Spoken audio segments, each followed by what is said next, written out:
रामायण क्या है? अगर कभी सुनो तो आंसुओं पे काबू रखना। रामायण का एक छोटा सा वृतांत है, उसी से शायद कुछ समझा सकूं।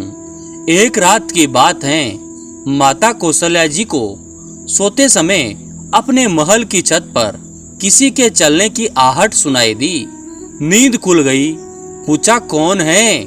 मालूम पड़ा सुरतिकीर्ति जी, सबसे छोटी बहू शत्रुघ्न जी की पत्नी हैं। माता कौशल्या जी ने उन्हें नीचे बुलाया।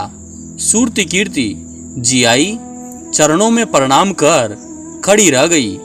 माता कौशल्या जी ने पूछा, श्रुति, इतनी रात को अकेली छत पर क्या कर रही हो बेटी? क्या नींद नहीं आ रही है? शत्रुघ्न कहाँ है? सुरतिकीर्ति की आंखें भर आई, माँ की छाती से चिपटी, गोंद में सिपट गई। बोली, माँ, उन्हें तो देखे हुए 13 वर्ष हो गए। कौशल्या जी का हृदय कांप कर झटपटा गया। तुरंत आवाज लगाई, सेवक दौड़े आए। आधी रात ही पालकी तैयार हुई। आज शत्रुघ्न जी खोज होगी। माँ चली। आपको मालूम है शत्रुघ्न जी कहाँ मिले? अयोध्या जी के जिस दरवाजे के बाहर भरत जी नंदीग्राम में तपस्या होकर रहते हैं, उसी दरवाजे के भीतर एक पत्थर की शिला है।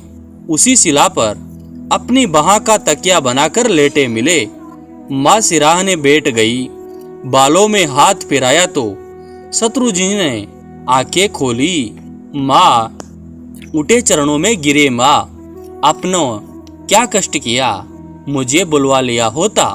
माँ ने कहा, शत्रुघ्न यहाँ क्यों? शत्रुघ्न जी की रुलाई फूट पड़ी। बोले, माँ, भैया राम जी पिताजी की आज्ञा से वन चले गए। भैया लक्ष्मण जी उनके पीछे चले गए। भैया भरत जी भी नंदीग्राम में हैं। क्या यह महल है, यह रथ, ये राजसी वस्त्र विधाता ने मेरे ही बनाए हैं? माता कौशल्या जी निरंतर रह गई। देखो क्या है ये राम कथा? यह भोग की नहीं, त्याग की कथा है। यहाँ त्याग के ही प्रवृत्तियां चल रही हैं और सभी प्रथम हैं, कोई पीछे नहीं रहा। चारों भाइयों का प्रेम और त्याग एक दूसरे के प्रति अद्भुत, अभिनव और अलौकिक है। रामायण जीवन जीने की सबसे उत्तम शिक्षा देती है। भगवान राम को 14 वर्ष का वनवास हुआ तो उनकी पत्नी सीता मैया ने भी सहर्ष वनवास स्वीकार कर लिया, परंतु बचपन से ही बड़े भाई की सेवा में रहने वाले लक्ष्मण जी कैसे राम जी से दूर हो जाते?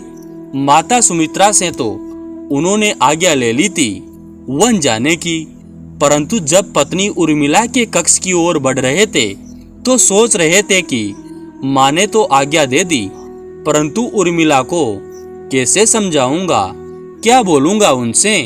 यही सोच विचार करके लक्ष्मण जी जैसे ही अपने कक्ष में पहुंचे तो देखा कि उर्मिला जी आरती का थाल लेके खड़ी थी और बोली, आप मेरी चिंता छोड़ो, प्रभु श्री राम की सेवा में वन को जाओ, मैं आपको नहीं रोकूंगी।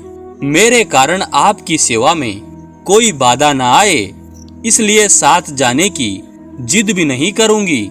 लक्ष्मण जी को कहने में संकोच हो रहा था, परंतु उनके कुछ कहने से पहले ही उर्मिला जी ने उन्हें संकोच से बाहर निकाल दिया।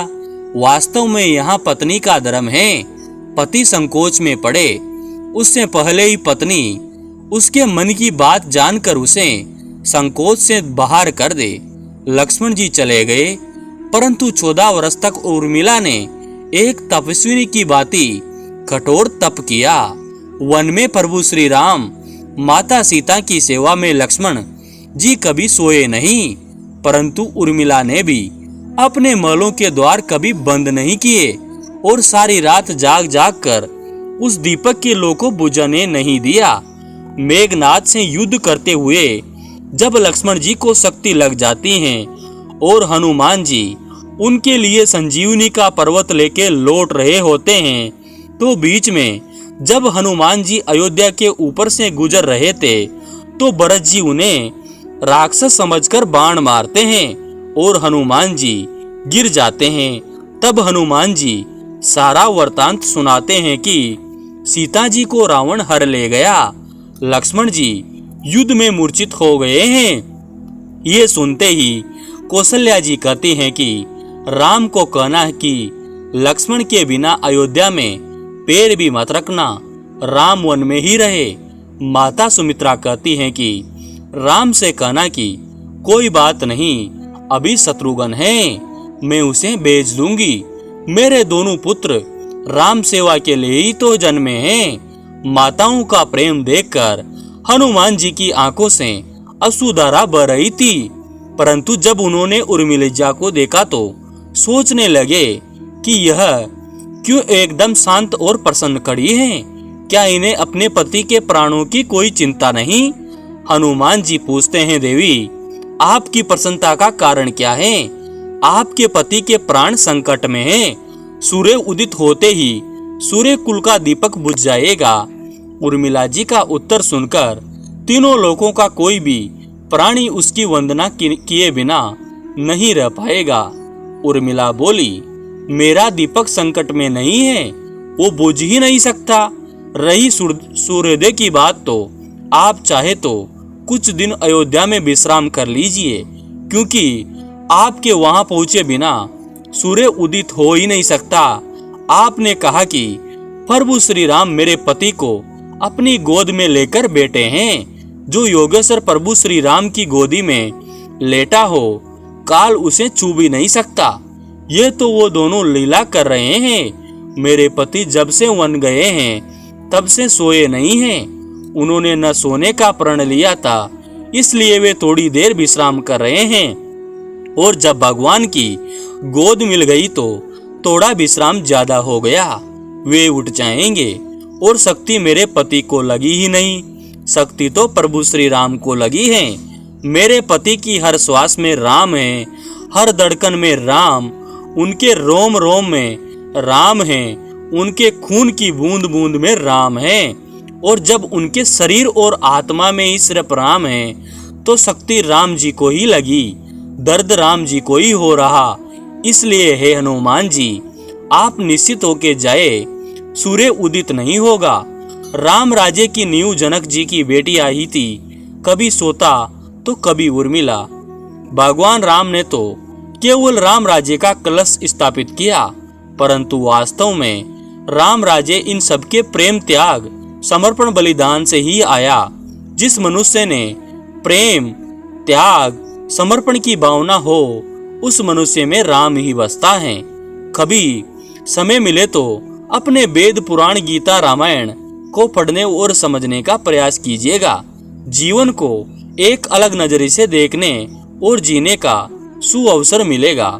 लक्ष्मण सा भाई हो, कौशल्या माई हो, स्वामी तुम जैसा मेरा रघुराई हो, नगरी हो अयोध्या सी, रघुकुल सा घराना हो, चरण हो राघव के जहां मेरा ठिकाना हो त्याग भरत जैसा, सीता सी नारी हो, लवकुश के जैसी संतान हमारी हो, श्रद्धा हो श्रवण जैसी, सबरी सी भक्ति हो, हनुमत के जैसी निष्ठा और शक्ति हो। ये रामायण है पुण्य कथा श्री राम की। दोस्तों, आपको ये कहानी कैसी लगी? अगर अच्छी लगी तो हमारे YouTube चैनल को सब्सक्राइब जरूर कीजिए और ज़्यादा से ज़्यादा शेयर कीजिए। जय सिया राम जी की।